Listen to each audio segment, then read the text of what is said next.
Were you a little scared coming to Kyiv? No. No, No, not at all. no. How about your family? Steve Harris is such a music lover. It's not. Natives. Yeah, we're allowed to. It's hard for me to swallow and to see how this is happening. What the flip are you doing here? I'm watching. Hopefully not playing this shit. Well, he is.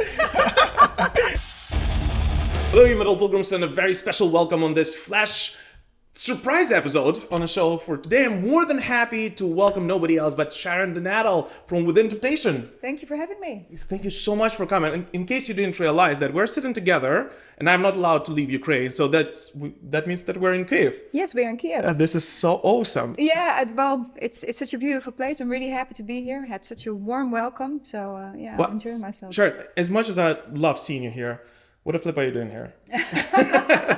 Well, we are working with an Ukrainian artist, and we decided to do the video here as well. So if you make a song about Ukraine and Russia, then it felt good to also do the whole production here. It feels a bit strange to do all the recordings for myself in my safe home country instead of here in the Ukraine. So that's why I did. This is incredible, and thank you so much for doing this. You guys have been one of the biggest bands and one of the loudest supporters of Ukraine throughout the past 2 years. And just so you know, on behalf of all Ukrainian metalheads and everyone in Ukraine, thank you so much for doing this. This really means the world to us.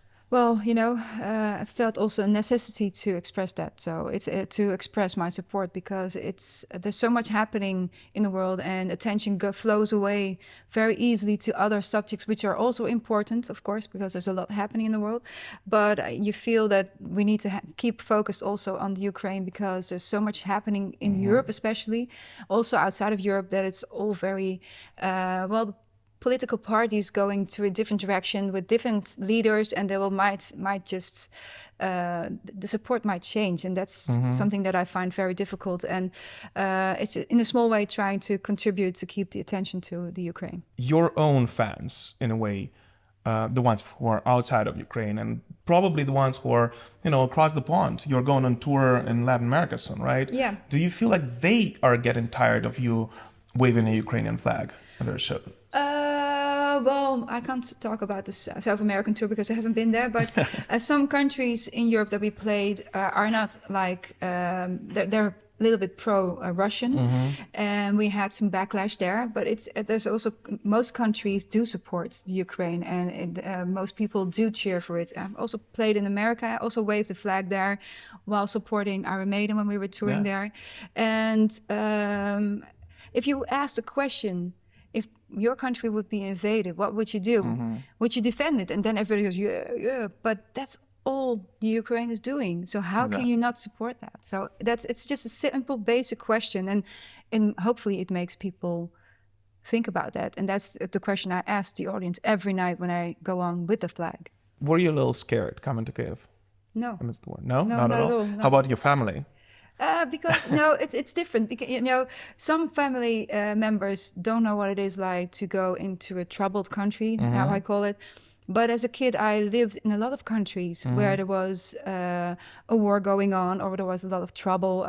My parents were expats, but they always went to more or less, more difficult countries, so to say. And so I encountered also that a lot of things you see in the news is, of course, all the intense moments in one small time frame.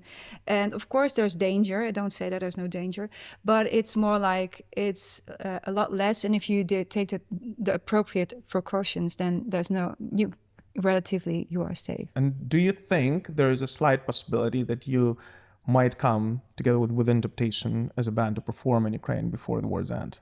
I would hope so, but it really depends also on, a lot of things also is like, it's difficult for organizations to even, make like this. The insurance and everything. Yeah, exactly. And so it's based on a lot of things, if that's able to come true, hopefully. But yeah.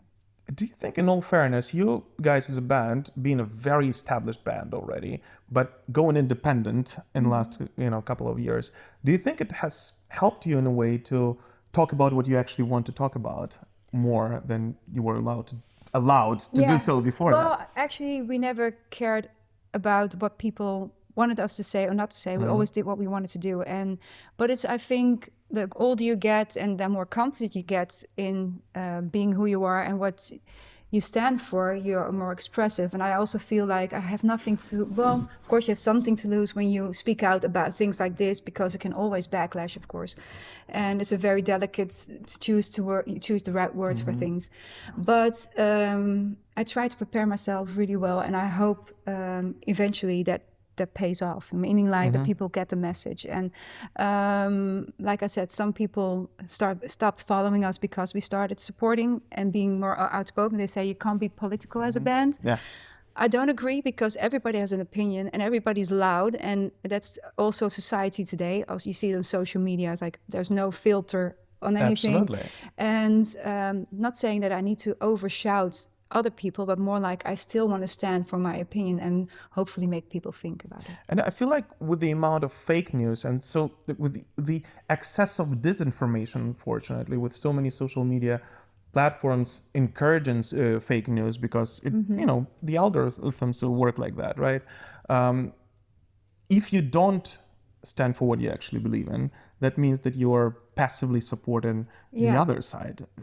Yeah, also that's true, and that's also how I see it. But it's, you also have to choose your battles. This is happening in Europe, and we are a European band, and so we also get a lot of times the question, "What about this country? What about this situation?" And there's also a lot of awful things happening in different parts of the world. But I really hope that, and also in interviews, I will talk about it when people ask me, but I won't do it on the social media. Because you get in discussion and it becomes one big fight with pro and against certain subjects.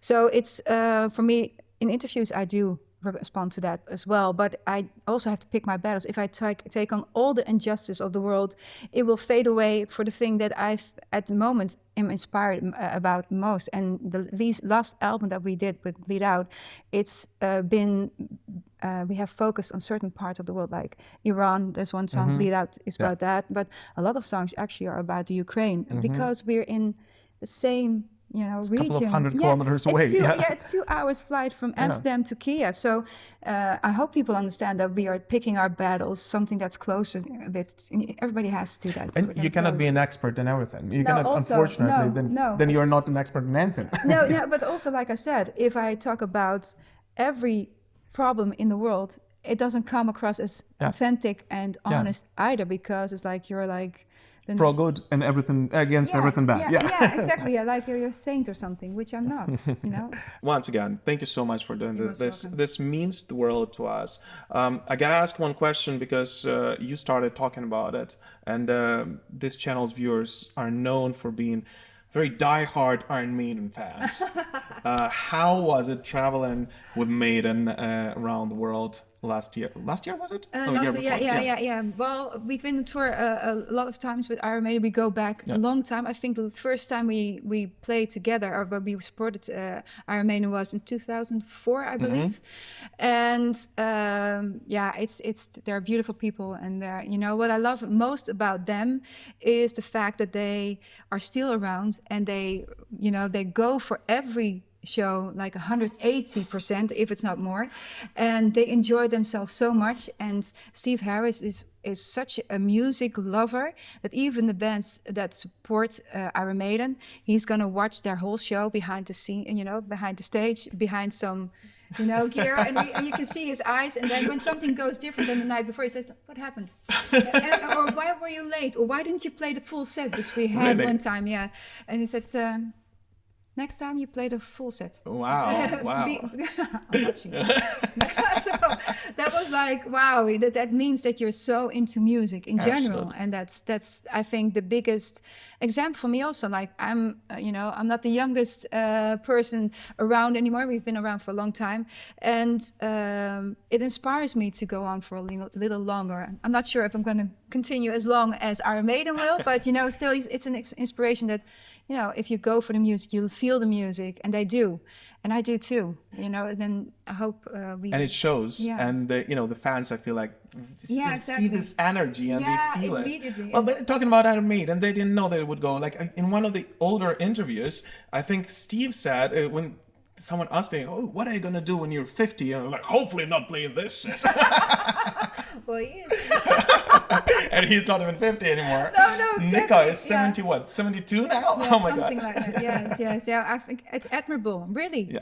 And there are more bands like Rolling Stone, of course, Stones, and I think it's cool in a way. Although you hear a lot of people talking about it, I do have to say, like, I do regret that some other artists, like for an icon like Madonna, does get a lot of backlash. And of course, she did a lot to her, to her appearance and stuff like that. But so did some men also in the music industry. And I feel we should also support these people because they're, well, it's. I just don't think it's fair to applaud the one from one. It's everyone's band. individual choice. Yeah, Like, also, and if there's people enjoying it, just if you don't like it, and don't buy a ticket and don't watch the show. Yeah, exactly. If people are still buying it, just leave it and let people enjoy whatever. Absolutely. Yeah. Regarding this this video that you were shooting here in Ukraine and the new song which is coming out, just tell us a little bit about the the concept that you had there in mind, and why did you decide to go with Alex Yarmak? Well, first of all, Alex, we went through a big list of all Ukrainian bands and artists from different kind of genres, hoping to find the perfect match. And after a long search, we came to Alex. And he had the type of voice that fitted this song because we had written it already for the Resist album, more or less. And we changed some things. And then he wrote the middle part, like the really heavy one. That's so cool.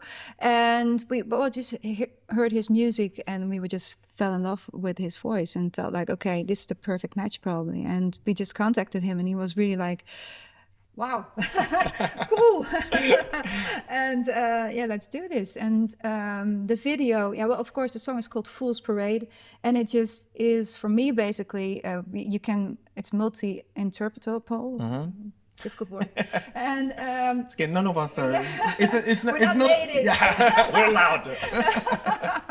So, and the thing is, Fool's Parade stands for me personally, like how Russia is putting up all these fake news and how they twist the truth and how people believe propaganda in a way and how they it's hard for me to swallow and to see how this is happening, and it just makes me very angry, and that's how we got to this song and the title and the lyrics of Fool's Parade. This is awesome. I cannot wait for everyone to hear it now. And by the way, as a person who's been following you guys since your very beginnings, for 20-something years now, right? Yeah. I love the transformations that you guys have gone throughout the years. And I love it that starting last year especially, your fans do not really have to wait for 5 years to hear a new album, and you're working in the EP section, and releasing singles. That's one of the advantages of being without a record company. I don't say that everybody who's just starting should do it this way, because you need a little bit more experience to know how everything works, and then it's a good thing to maybe think of doing this, because then you know the channels where to go to, and you know what is required to do everything that you need to do as a record company yourself. So, but the singles really helps that you can release in the moment, where when you have a record company, you have to wait when it fits their agenda, more or less, of course. And this way we could release whenever we wanted to during Corona, but also after. So. Well, this was Sharon now from Within Temptation. Thank you so much, Sharon. Once again, welcome. It means the world. Any last message you want to say something to the fans all around the world? Hope you'll check out the song, and hope you'll see you one day. And thank you for watching this. Thank you so much. Keep rocking. Slava Ukraini.